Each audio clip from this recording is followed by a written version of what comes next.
सबसे पहले हम कुछ बेसिक कंसेप्ट के ऊपर बात करेंगे, that is what is matter. तो matter is anything that occupy space and have certain mass. तो मैटर क्या होता है? कोई भी चीज़ जो स्पेस ऑक्यूपाई करे और उसका कुछ मास हो, उसको हम मैटर कहते हैं। ठीक है, बेसिक हमने क्लास 9th में पढ़ा है स्टेट्स ऑफ मैटर कितने होते हैं। तो 3 कॉमन स्टेट्स ऑफ मैटर हमने ऑलरेडी पढ़े हैं, सॉलिड, लिक्विड एंड गैसेस। अगर हमें इसे डिफरेंशिएट करना हो on the basis of shape, volume, effect of temperature, pressure, तो हम कुछ इस तरह से उसको डिफरेंशिएट कर सकते हैं। ठीक है, तो सबसे पहले हम बात करेंगे सॉलिड की, और उसकी प्रॉपर्टी हम देखेंगे शेप और वॉल्यूम। तो हमें पता है सॉलिड का जो शेप और उसका वॉल्यूम होता है वो फिक्स होता है, इसीलिए कहा जाता है कि solid have definite shape and definite volume. लेकिन लिक्विड के केस में ऐसा नहीं है। लिक्विड में वॉल्यूम तो फिक्स होता है, लेकिन शेप, जिस भी कंटेनर में हम लिक्विड को ऐड करेंगे, लिक्विड उस कंटेनर का शेप ले लेता है। तो हम ऐसा कह सकते हैं कि liquid has definite volume but it does not have definite shape. Gases की बात की जाए तो ना ही उसके पास डेफिनाइट शेप होता है, ना ही डेफिनाइट वॉल्यूम होता है। ठीक है, अब नेक्स्ट पॉइंट की तरफ हम जाएंगे, इफेक्ट ऑफ टेम्परेचर। तो टेम्परेचर इंक्रीज करने पे सॉलिड, लिक्विड और गैसेस पे क्या इफेक्ट पड़ता है? जैसे ही हमने टेम्परेचर इंक्रीज किया तो सॉलिड में हम क्या देखते हैं कि वो एक्सपांड होता है और इट स्टार्ट्स मेल्टिंग, वो मेल्ट होने लगता है। ठीक है, टेम्परेचर इंक्रीज करने पे सॉलिड क्या होता है? मेल्ट होता है। उसी तरह लिक्विड की अगर हम बात करें तो लिक्विड का अगर हम टेम्परेचर इंक्रीज करें तो क्या होता है? लिक्विड बॉईल होने लगता है, या फिर हम कहते हैं लिक्विड इवोपरेट हो जाता है। और गैसेस की बात करें तो गैसेस एक्सपांड करते हैं ग्रेटली। तो हम ये कह सकते हैं कि gases expand greatly on heating. अब अगला पॉइंट हम देखेंगे, इफेक्ट ऑफ प्रेशर। अगर हम प्रेशर अप्लाई करते हैं सॉलिड पे तो क्या होता है? सॉलिड कॉम्प्रेस नहीं होता है। तो हम कह सकते हैं कि effect of pressure on solid, it is almost incompressible. ठीक है, सॉलिड को हम कॉम्प्रेस नहीं कर सकते, लेकिन लिक्विड के केस में ऐसा नहीं है। Liquid is slightly compressible and gases they are highly compressible. Highly compressible मतलब हम गैस सिलेंडर का एग्जांपल भी ले सकते हैं, जो हमारे घर पे गैस सिलेंडर होता है। ठीक है, डिस्टेंस बिटवीन द पार्टिकल्स। अब सॉलिड की बात की जाए तो इसमें पार्टिकल्स किस तरह होते हैं? वो टाइटली पैक्ड होते हैं, इस तरह से उनके बीच में कुछ भी डिस्टेंस नहीं होता है। ठीक है, तो distance between the particle in case of solid is very small. Liquid में होता है मॉडरेट, मतलब थोड़ा सा डिस्टेंस हमें उसके पार्टिकल्स में दिखता है, इसीलिए वो कंटेनर का शेप ले लेता है। गैसेस की अगर बात करें तो गैसेस में काफ़ी ज़्यादा डिस्टेंस होता है पार्टिकल्स के बीच में। जैसे कि अगर मैं ये पार्टिकल्स ड्रॉ करूं, एयर का एग्जांपल हम ले सकते हैं। ठीक है, ये पार्टिकल्स काफ़ी दूर होते हैं, इनमें काफ़ी डिस्टेंस होता है पार्टिकल्स के बीच में। अब अगला पॉइंट अगर हम देखें, मोशन ऑफ पार्टिकल। तो जैसे कि डिस्टेंस बहुत कम होता है सॉलिड के केस में पार्टिकल्स के बीच में, तो पार्टिकल्स क्या करते हैं? वाइब्रेट अबाउट फिक्स्ड पोजीशन, ये फिक्स पोजीशन पे ही वाइब्रेट करते हैं। लिक्विड के केस में क्या होता है? Particles slide past over each other. ठीक है, तो लिक्विड में जो पार्टिकल्स होते हैं वो एक दूसरे के ऊपर स्लाइड करते हैं, इसलिए हम बोलते हैं कि वो कंटेनर का शेप ले लेते हैं। और गैसेस के केस में क्या होता है? Particle move freely and randomly. Gas के जो पार्टिकल होते हैं वो फ्रीली और रैंडमली मूव करते हैं। अब अगले पॉइंट की तरफ जाते हैं, inter particle forces.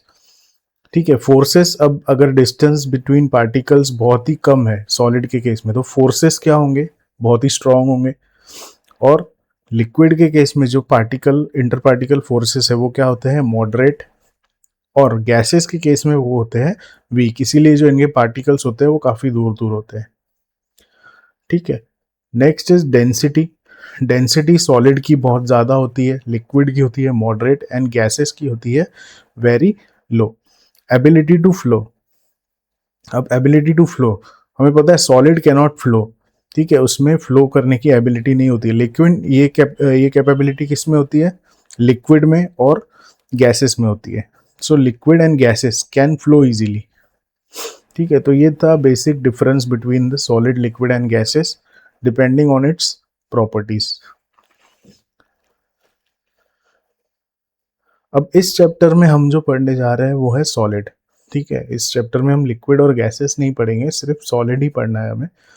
For example मैंने एक सॉलिड ड्रॉ किया, उसमें मैंने ड्रॉ किए कुछ पार्टिकल्स इस तरह से।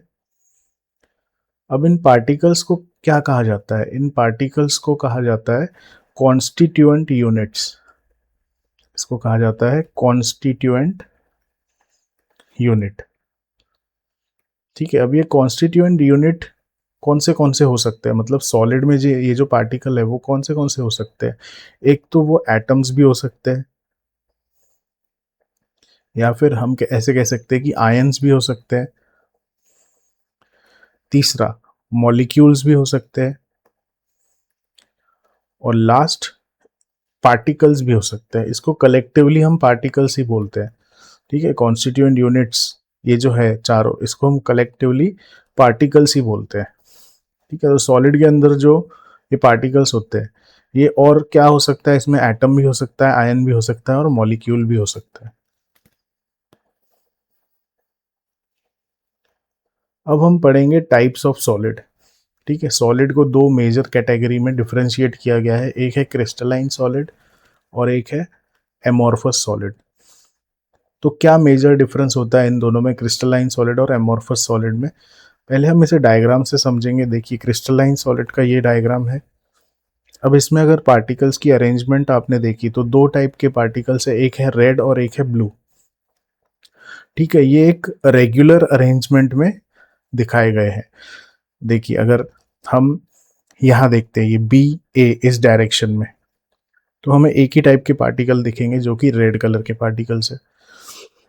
अगर हम इस डायरेक्शन में देखते हैं ई एफ, तो यहाँ हमें एक फिक्स पैटर्न दिखेगा, red blue red blue red blue, इस तरह से हमें फिक्स अरेंजमेंट दिखेगा। और लास्ट ये जो डीसी है, इसमें भी केवल एक ही पैटर्न में आपको पार्टिकल्स दिखेंगे, ब्लू कलर के पार्टिकल्स जो कि रेगुलरली अरेंज किए गए हैं। तो फर्स्ट पॉइंट हम ऐसा बोल सकते हैं, अरेंजमेंट ऑफ पार्टिकल कैसा है? Arrangement of particle crystalline solid में रेगुलर है और रिपीटिंग है, मतलब ये जो पैटर्न है ये इसके आगे भी रिपीट होगा। ठीक है, एमॉर्फस सॉलिड में ऐसा नहीं है। एमॉर्फस सॉलिड में आप देख सकते हैं कि अरेंजमेंट कैसा है, रैंडमली अरेंज है। ठीक है, ये पार्टिकल्स का अरेंजमेंट देखिए, कहीं भी कोई भी पार्टिकल्स अरेंज किया गया है। तो रैंडम अरेंजमेंट किस में देखा जाता है? एमॉर्फस सॉलिड में। नेक्स्ट पॉइंट हम देखते हैं ऑर्डर। तो ऑर्डर भी सेम ही है पॉइंट, लॉन्ग रेंज ऑर्डर, मतलब ये जो पैटर्न रिपीट हो रहा है, रेगुलर पैटर्न, ये काफ़ी हद तक रिपीट होता रहता है, इसीलिए इसको बोलते हैं लॉन्ग रेंज ऑर्डर। और इसमें जो पैटर्न है वो रैंडम है, तो इसीलिए इसको हम बोलते हैं शॉर्ट रेंज ऑर्डर। तीसरा पॉइंट है शेप। शेप की अगर बात करें तो अब अगर पार्टिकल्स का अरेंजमेंट रेगुलर है तो इसमें शेप भी क्या होगा? डेफिनाइट ज्योमेट्रिकल शेप होगा। ठीक है, इसमें पार्टिकल्स का अरेंजमेंट रैंडम है तो इसमें क्या होगा? Irregular shape. नेक्स्ट पॉइंट हम बात करते हैं मेल्टिंग पॉइंट की। अब क्रिस्टलाइन सॉलिड में जो मेल्टिंग पॉइंट है वो शार्प देखा गया है। शार्प मतलब कोई एक पर्टिकुलर टेम्परेचर पे वो मेल्ट हो जाता है, जैसे 90 डिग्री सेल्सियस, मैंने एक एग्जांपल लिया, 90 डिग्री सेल्सियस इसका मेल्टिंग पॉइंट है। मतलब ये एक ही मेल्टिंग पॉइंट है, इस पे अगर टेम्परेचर आ गया तो वो क्या हो जाएगा? मेल्ट हो जाएगा। लेकिन इसके केस में ऐसा नहीं है, इसके केस में एक एक फिक्स मेल्टिंग पॉइंट नहीं है, इसका एक रेंज हो सकता है 90 टू 110। मतलब हम ऐसा नहीं बोल सकते शार्प मेल्टिंग पॉइंट है, ठीक है, क्योंकि ये रेंज में दिया है, इस रेंज में कहीं भी आए तो वो मेल्ट हो जाएगा। Is it clear? Sharp and no sharp melting point. Next point हम देखते हैं नेचर। क्रिस्टलाइन सॉलिड को बोला जाता है ट्रू सॉलिड। ठीक है, ये ओरिजिनल सॉलिड्स होते हैं। लेकिन एमॉर्फस सॉलिड क्या होते हैं? ये लिक्विड होते हैं जिनको सुपर कूल किया जाता है। ठीक है, ये ओरिजिनली सॉलिड नहीं होते, ये लिक्विड होते हैं जिनको सुपर कूल किया जाता है, इसीलिए इसमें क्या कहते हैं इसे? Amorphous solid. नेक्स्ट पॉइंट हम देखते हैं डायरेक्शनल प्रॉपर्टीज। डायरेक्शनल प्रॉपर्टीज में क्रिस्टलाइन सॉलिड होते हैं एन आइसोट्रोपिक। एन आइसोट्रोपिक का मतलब क्या है? एन आइसो मतलब डिफरेंट और ट्रोपिक मतलब प्रॉपर्टीज। ठीक है, अगर हम अलग अलग डायरेक्शन में देखें, जैसे ए बी डायरेक्शन, तो इसकी जो प्रॉपर्टीज होगी वो डिफरेंट होगी, different properties in different direction. अगर हमने किसी और डायरेक्शन में मेजर किया तो उसकी प्रॉपर्टी डिफरेंट आएगी। जैसे ई एफ डायरेक्शन में मेजर किया तो अलग प्रॉपर्टी आएगी, different property in different direction. अब ये प्रॉपर्टीज कौन सी होती है? प्रॉपर्टीज होती है रिफ्रैक्टिव इंडेक्स, या फिर हम बोल सकते हैं थर्मल कंडक्टिविटी, या फिर हम बोल सकते हैं इलेक्ट्रिकल कंडक्टिविटी। ठीक है, ये जो प्रॉपर्टीज होती है ये डिफरेंट होती है डिफरेंट डायरेक्शन में, मतलब हमने अलग अलग डायरेक्शन में अगर मेजर किया तो ये प्रॉपर्टीज हमको क्या मिलेगी? डिफरेंट मिलेगी। लेकिन एमोर्फस सॉलिड के केस में क्या होता है? ये आइसोट्रोपिक होते हैं। आइसो का मीनिंग क्या है? Iso means same, and trophic का मतलब है प्रॉपर्टीज। ठीक है, अगर हम डिफरेंट डायरेक्शन में भी मेजर करेंगे तो इसकी प्रॉपर्टी सेम आएगी, same property in different direction. ठीक है, डायरेक्शन इसमें मैटर नहीं करता इसमें। डिफरेंट डायरेक्शन में भी अगर हमने मेजर किया तो प्रॉपर्टीज सेम ही आएगी। तो प्रॉपर्टीज भी इसमें सेम वही होंगी, refractive index, thermal conductivity and electrical conductivity. ठीक है, ये बहुत ही इंपॉर्टेंट पॉइंट है, ये पूछा जाता है एग्जाम में कि एन आइसोट्रोपिक नेचर कौन दिखाता है? तो crystalline solid an isotropic nature दिखाते हैं, मतलब different properties in different direction. और आइसोट्रोपिक नेचर कौन दिखाता है? तो एमोर्फस सॉलिड, जिसका मीनिंग है same property in different direction, मतलब कोई भी डायरेक्शन में मेजर कर लो इसकी प्रॉपर्टी सेम आएगी। अब लास्ट पॉइंट जो है इसमें एग्जाम्पल, एग्जाम्पल वाला पॉइंट बहुत ही इंपॉर्टेंट है, एग्जाम में आता है। कोई भी आपको एग्जाम्पल दिए जाएंगे और पूछा जाएगा कि ये कौन से सॉलिड के एग्जाम्पल है। ठीक है, तो आइस, NaCl, ये सारे जो एग्जाम्पल है ये किसके एग्जाम्पल आएंगे? Ice, NaCl, diamond, gold, copper, graphite, ये सारे एग्जाम्पल किसके अंडर आएंगे? ये आएंगे क्रिस्टलाइन सॉलिड। और एमोर्फस सॉलिड में कौन से एग्जाम्पल आएंगे? ग्लास, प्लास्टिक, रबर, टार, मेटेलिक ग्लास, ये सारे किसके एग्जाम्पल है? एमोर्फस सॉलिड के। ठीक है, तो एग्जाम्पल्स हमको अच्छे से याद रखने हैं क्योंकि ये एग्जाम्पल ही एग्जाम में पूछे जाते हैं। Ice, NaCl, diamond, gold, copper, graphite और सिरेमिक्स, ये सारे किसके एग्जाम्पल है? क्रिस्टलाइन सॉलिड के। और ग्लास, प्लास्टिक, रबर, टार, मेटेलिक ग्लास, ये सारे किसके एग्जाम्पल आएंगे? एमोर्फस सॉलिड के। आई होप ये आपको क्लियर है, दो टाइप के solid, crystalline and amorphous solid. इसको हमने डिफरेंशिएट किया है on the basis of their properties. ठीक है, इसमें जो मेन पॉइंट है ये तो नेचर वाला है, डायरेक्शनल प्रॉपर्टीज है, एनाइसोट्रोपिक एंड आइसोट्रोपिक। ठीक है, लॉन्ग रेंज ऑर्डर, सारे ही पॉइंट्स इंपॉर्टेंट है। ओके, तो हम नेक्स्ट टॉपिक की तरफ जाते हैं। यहाँ पे दो कंसेप्ट है, आइसोमॉर्फिज्म और पॉलीमॉर्फिज्म। अब आइसोमॉर्फिज्म क्या होता है? फॉर एग्जांपल हमने दो टाइप के सब्सटेंस लिए, सब्सटेंस 1 और सब्सटेंस 2, ऐसे दो टाइप के हमने सब्सटेंस लिए। ठीक है, अब ये सब्सटेंस अलग अलग है, जैसे ये सब्सटेंस 1 ये सोडियम NaF है और दूसरा है MgO, मैग्नीशियम ऑक्साइड। ठीक है, तो ये दो अलग अलग टाइप के सब्सटेंस है, लेकिन it is seen in two और more different substances. These substances have same crystal structure, इन दोनों का क्रिस्टल स्ट्रक्चर सेम होगा, भले ही ये दोनों अलग अलग सब्सटेंस है लेकिन इनका क्रिस्टल स्ट्रक्चर सेम होगा। क्योंकि इनका एटॉमिक रेशियो सेम है। देखिए इस कंपाउंड में या इस सब्सटेंस में सोडियम कितना है? 1 है। ठीक है, फ्लोरीन कितना है? फ्लोरीन भी 1 है, 1:1। इसमें भी अगर हम देखें मैग्नीशियम कितना है? 1 है। ऑक्सीजन कितना है? 1 है। तो इनका एटॉमिक रेशियो सेम है, सब्सटेंस भले ही डिफरेंट है लेकिन इनका एटॉमिक रेशियो सेम है। उसी तरह हम दूसरा एग्जांपल अगर देखें, ये सोडियम नाइट्रेट NaNO3, इसमें एक सोडियम है, एक नाइट्रोजन है और 3 ऑक्सीजन है। उसी तरह इसमें कैल्शियम कार्बोनेट, एक कैल्शियम है, एक कार्बन है और 3 ऑक्सीजन है। ठीक है, इसका देखिए एटॉमिक रेशियो दोनों का सेम है, both the substances are different but they have same atomic ratio, तो इसको हम बोलेंगे आइसोमॉर्फिक सब्सटेंसेस या फिर फिनोमिनन को बोलेंगे आइसोमॉर्फिज्म। ठीक है, this is called as isomorphism, जिसमें दो अलग अलग टाइप के सब्सटेंस होते हैं लेकिन उनका एटॉमिक रेशियो सेम होता है।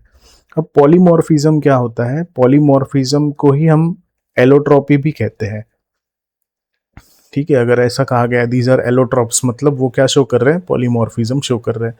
लेकिन इसमें एक ही सब्सटेंस में ये देखा जाता है। ठीक है, ऊपर हमने क्या देखा? आइसोमॉर्फिज्म में दो सब्सटेंसेस रहते हैं, इसमें एक ही सब्सटेंस रहता है। ठीक है, it is seen only in one substance. The same substance exist in more than one crystal form. ठीक है, अब ये एक सब्सटेंस है, ये एक से ज्यादा क्रिस्टल फॉर्म में एग्जिस्ट करेगा। जैसे कि एग्जाम्पल दिए है कि CaCO3 कैल्शियम कार्बोनेट, ये किस में एग्जिस्ट करता है? कैल्साइट और एरेगोनाइट में। तो कैल्साइट और एरेगोनाइट क्या हो गए? इसके पॉलीमॉर्फिज्म फॉलो कर रहे हैं। SiO2 एग्जिस्ट, SiO2 ये कौन से फॉर्म्स में एग्जिस्ट कर रहा है? अल्फा कॉर्ड्स, बीटा कॉर्ड्स और क्रिस्टोबेलाइट, इसके 3 फॉर्म्स है। ठीक है, मतलब एक सिंगल सब्सटेंस है जो कि दो या दो से ज्यादा फॉर्म्स में एग्जिस्ट करता है। ठीक है, polymorphism in element is called allotropy, ये मैंने ऑलरेडी बताया कि अगर किसी सब्सटेंस में पॉलीमॉर्फिज्म है तो उसको एलोट्रॉपी भी कहा जाता है। लास्ट एक एग्जांपल है कार्बन का। कार्बन भी 3 फॉर्म्स में एग्जिस्ट करता है, डायमंड, ग्रेफाइट और फुलेरिन। ठीक है, सिंपली आइसोमॉर्फिज्म होगा, दो सब्सटेंसेस होंगे, उसमें एटॉमिक रेशियो सेम रहेगा। और पॉलीमॉर्फिज्म में एक ही सब्सटेंस होगा जो कि दो या दो से ज्यादा फॉर्म्स में एग्जिस्ट करता है। ठीक है, एग्जाम्पल भी हमने डिस्कस कर दिए, जैसे कार्बन है, कार्बन कौन से फॉर्म में एग्जिस्ट करता है? एक तो डायमंड है, दूसरा ग्रेफाइट है और तीसरा फुलेरिन।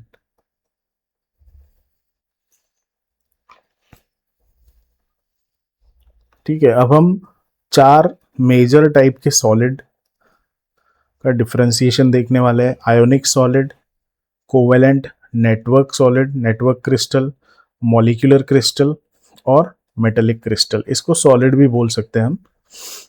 ठीक है, ये 4 टाइप के सॉलिड हमें देखने हैं। ये किस बेसिस पे हम इसको अरेंज करेंगे, ये प्रॉपर्टीज हम पहले देखेंगे। पहली प्रॉपर्टी है कॉन्स्टिट्यूएंट पार्टिकल। अब कॉन्स्टिट्यूएंट पार्टिकल कौन से होते हैं? आयोनिक क्रिस्टल की अगर बात करें तो इसमें कॉन्स्टिट्यूएंट पार्टिकल्स कौन से होंगे? मतलब आयोनिक क्रिस्टल किससे बना है? Positive and negative ions. ठीक है, पॉजिटिव और नेगेटिव आयंस को क्या कहा जाता है? Cations and anions. दूसरा है कोवेलेंट सॉलिड, तो ये किससे बने हुए हैं? ये बने हुए एटम से। जैसे हमने पहले देखा था कॉन्स्टिट्यूएंट पार्टिकल्स कौन से टाइप के होते हैं? आयंस, एटम, मॉलिक्यूल और पार्टिकल्स। तो तीसरा जो मॉलिक्यूलर क्रिस्टल है वो किससे बना हुआ है? उसके कॉन्स्टिट्यूएंट पार्टिकल क्या है? उसके कॉन्स्टिट्यूएंट पार्टिकल है मॉलिक्यूल्स या फिर mono atomic particles. And last type metallic crystal किससे बना है? मेटल एटम से या फिर positive metal ion. Positive metal ion को हम किस तरह से लिखते हैं? Positive metal ion. ठीक है, दूसरा पॉइंट हम देखेंगे नेचर ऑफ बॉन्डिंग। अब इसमें तो पता चल गया हमें कि पॉजिटिव और नेगेटिव आयन है आयोनिक क्रिस्टल में, लेकिन बॉन्डिंग कौन सी है? इसमें इलेक्ट्रोस्टैटिक या फिर कोलम्बिक अट्रैक्शन है बिटवीन अपोजिटली चार्ज आयंस। ठीक है, अब इसमें पॉजिटिव और नेगेटिव आयंस है तो उनमें क्या होगा? इलेक्ट्रोस्टैटिक अट्रैक्शन होगा। दूसरा अगर हम देखें कोवेलेंट क्रिस्टल, तो इसमें किस तरह का फोर्स या फिर बॉन्डिंग होता है? इसमें होता है strong covalent bond forming a 3D network. ठीक है, इसमें कोवेलेंट बॉन्ड्स होते हैं जो कि क्या बनाते हैं? 3D नेटवर्क बनाते हैं। बहुत ही इंपॉर्टेंट पॉइंट है। कोवेलेंट क्रिस्टल है तो उसमें बॉन्डिंग कौन सी होगी? कोवेलेंट बॉन्ड होगी। अब तीसरा है मॉलिक्यूलर क्रिस्टल। मॉलिक्यूलर क्रिस्टल में होते हैं weak intermolecular forces. Weak intermolecular forces अगर हम बात करें तो डायपोल डायपोल फोर्सेस होते हैं, वेंडरवॉल फोर्सेस हो सकते हैं, हाइड्रोजन बॉन्डिंग हो सकता है। ये 3 टाइप के फोर्सेस इसमें देखे जा सकते हैं। लास्ट है मेटेलिक क्रिस्टल। अब इसमें जो बॉन्डिंग होता है वो क्या होता है? Metallic bond, sea of electron, मतलब इलेक्ट्रॉन्स के बीच में ही क्या होता है? पॉजिटिव मेटल आयन होता है। मेटेलिक बॉन्डिंग देखा जाता है मेटेलिक क्रिस्टल में। ठीक है, तीसरा पॉइंट जो हम डिस्कस करेंगे वो है स्ट्रक्चर। तो regular arrangement of ions in lattice. Regular arrangement होता है, जैसे कि हमने क्रिस्टलाइन सॉलिड में देखा रेगुलर अरेंजमेंट होता है, ठीक है। कोवेलेंट क्रिस्टल में क्या होता है, कंटिन्यूअस 3D नेटवर्क, ठीक है। ये एक बड़ा मॉलिक्यूल बनाता है जिसको हम बोलते हैं जायंट मॉलिक्यूल, ठीक है। बड़े बड़े मॉलिक्यूल्स ये बनाता है कोवेलेंट क्रिस्टल। तीसरा आएगा हमारा मॉलिक्यूलर क्रिस्टल।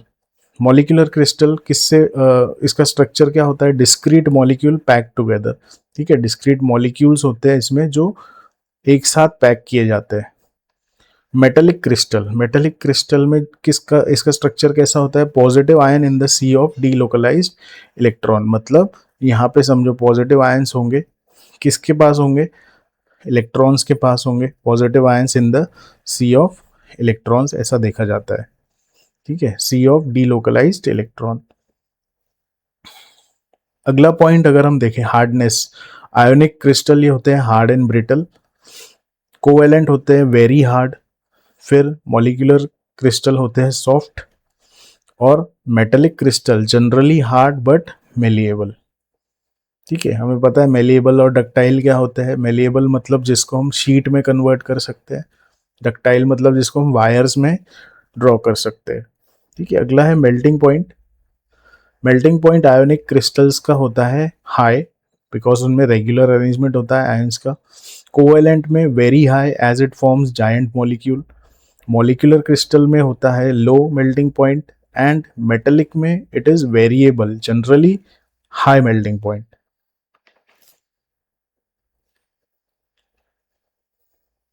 कुछ और प्रॉपर्टीज है जिसको हम स्टडी करेंगे, टोटल 10 प्रॉपर्टीज हमको स्टडी कर रही है।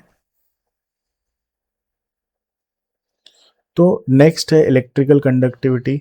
तो ionic crystal do not conduct electricity, covalent crystal do not conduct electricity, molecular crystal भी इलेक्ट्रिसिटी कंडक्ट नहीं करते। सिर्फ मेटेलिक क्रिस्टल ऐसे होते हैं जो गुड कंडक्टर होते हैं, क्योंकि इसका रीजन ये है इसमें डीलोकलाइज्ड इलेक्ट्रॉन प्रेजेंट होते हैं।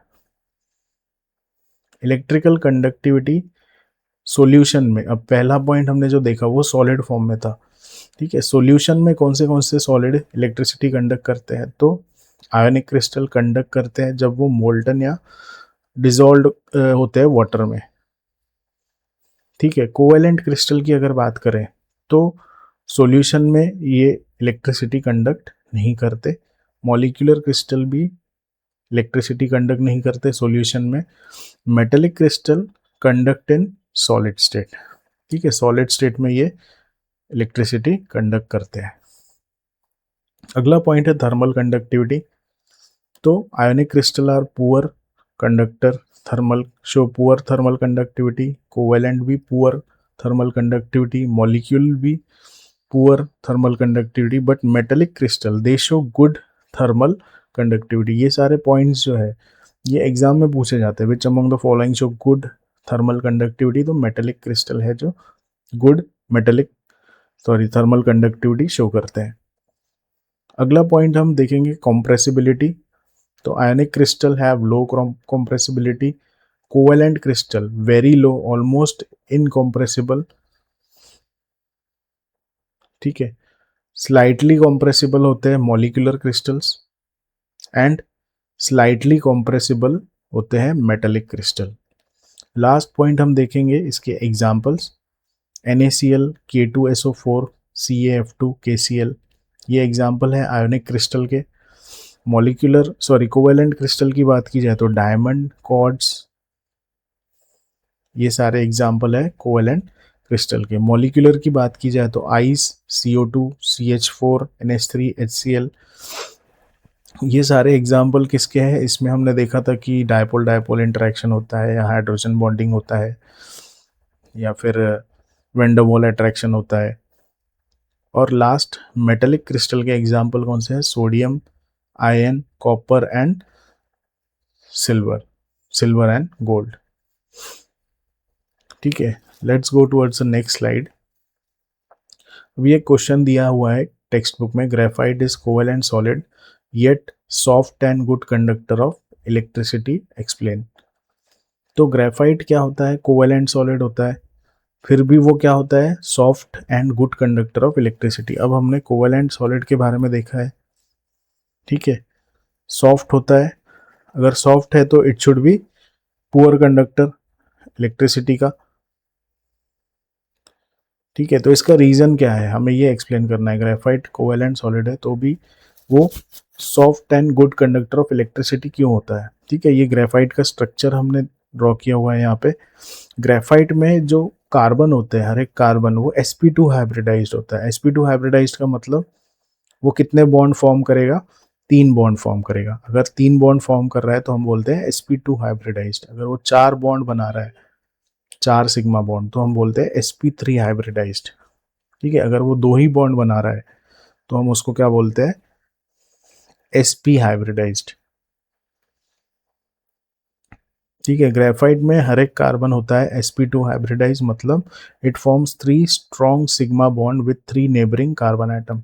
ठीक है, नेबरिंग कार्बन एटम से वो क्या बनाएगा, स्ट्रॉन्ग सिग्मा बॉन्ड बनाता है।